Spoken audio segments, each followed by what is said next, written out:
美国简报的信息与观点来自美国和国际权威媒体、智库、政府机构与专家，我们进行了专业的整理、编辑。亨特·拜登起诉维修店老板处理他的笔记型电脑。Bloomberg， 亨特·拜登 Hunter Biden 正在起诉一家计算机维修店的老板，声称他不当从拜登的笔记型电脑中检索和共用了个人数据。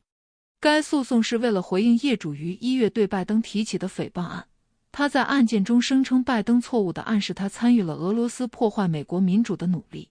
拜登的律师辩称，是以撒在访问和共用笔记型电脑上的数据时采取了不当行为，并且他未经许可获取私人和机密资讯和内容违反了特拉华州普通法。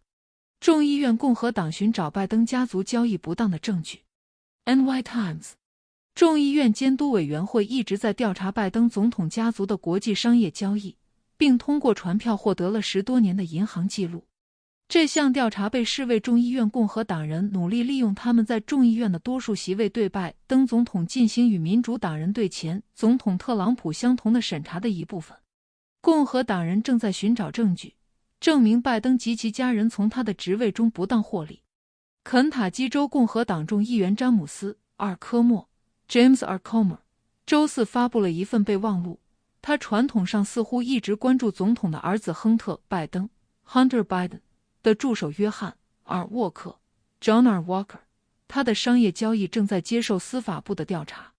在备忘录中，科莫透露，亨特、拜登和拜登总统的其他亲属在2017年从一名与中国能源公司达成商业交易的同事那里收到了超过100万美元，从中推断总统及其家人收到了不当获得的资金。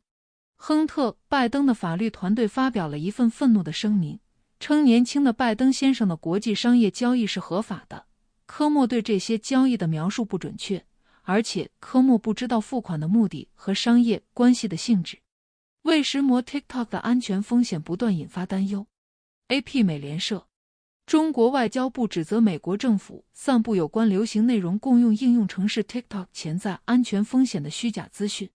这些指控是在《华尔街日报》报道财政部美国外国投资委员会威胁要禁止该应用程式之后发生的，除非其中国拥有者剥离其股份。早些时候，联邦通信委员会和联邦调查局警告说， TikTok 用户的数据可能会与威权主义的中国政府共用。对该平台越来越广泛的关注导致丹麦、加拿大、欧盟和美国武装部队禁止该应用程式。TikTok 回应称，它已经通过透明的、基于美国的系统和用户数据保护以及第三方监控和报告来解决使用者的安全问题。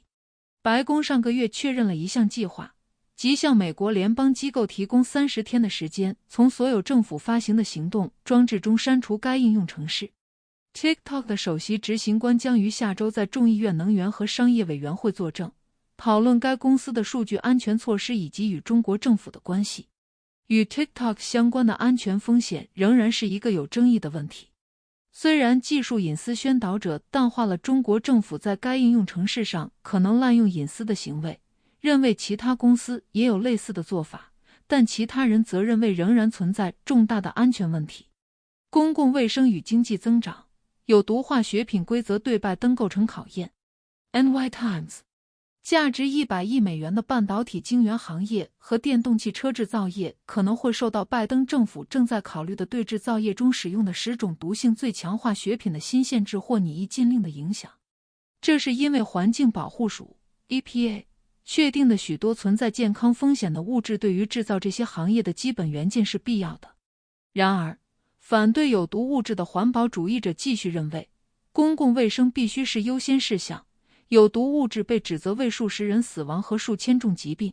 企业游说者担心实施禁令或新限制的结果将损害美国未来在关键技术行业的经济竞争力，并已申请豁免。一场重大的监管战正在进行中。最初，正在评估10种化学品，其中9项评估已经完成，前3项拟议规则即将由白宫审查。美国环保署已经发布了化学暴露限值，包括旨在检查人类和动物接触毒素的计算。许多人认为这些限制远远低于目前几十年前的工作场所标准。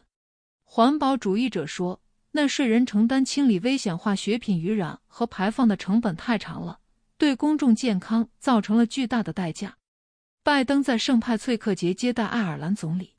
AP 美联社，乔·拜登总统将在圣派翠克节访问华盛顿期间接待爱尔兰总理利奥·瓦拉德卡。这项吸引来自爱尔兰和其他地方的游客的年度活动，由于 COVID-19 大流行，去年和前年被取消。副总统卡马拉·哈里斯 （Kamala Harris） 和她的丈夫将与来访者一起参加早餐会。稍后，与国会领导人和拜登总统共进午餐后，两位领导人将单独会面。拜登承诺今年即耶稣受难日协定25周年之际访问爱尔兰共和国和北爱尔兰。白宫表示，在英国退出欧盟后，这对于维持和平协定非常重要。拜登宣布3月为爱尔兰裔美国人传统月。根据人口普查局的数据，白宫正准备将南草坪喷泉染成绿色，因为大约有3150万美国居民声称拥有爱尔兰血统。会议和传统将包括一个雕刻的三叶草水晶碗，这一传统始于1952年。由于2020年的大流行，瓦拉德卡和拜登之间的第一次年会在网上举行。爱尔兰和美国永远被我们的人民和我们的热情联系在一起。我们之间的一切都很深，拜登说。圣派翠克节传统是1年1度的，反映了白宫丰富的文化传统。据报道，领导人之间最近的一个对话主题很可能包括鉴于目前来自俄罗斯的入侵、乌克兰的持续支援。为什么给美国总统一碗三叶草？ BBC。1年1度的爱尔兰三叶草颁授仪式在圣派翠克节向美国总统的起源可以追溯到1952年爱尔兰驻美国大使送给哈里·杜鲁门总统的一盒三叶草，试图使两国关系恶化升温。从那以后，这种向总统提供三叶草的传统一直延续至今。最新的三叶草将于2021年3月17日赠送给爱尔兰裔美国总统乔·拜登。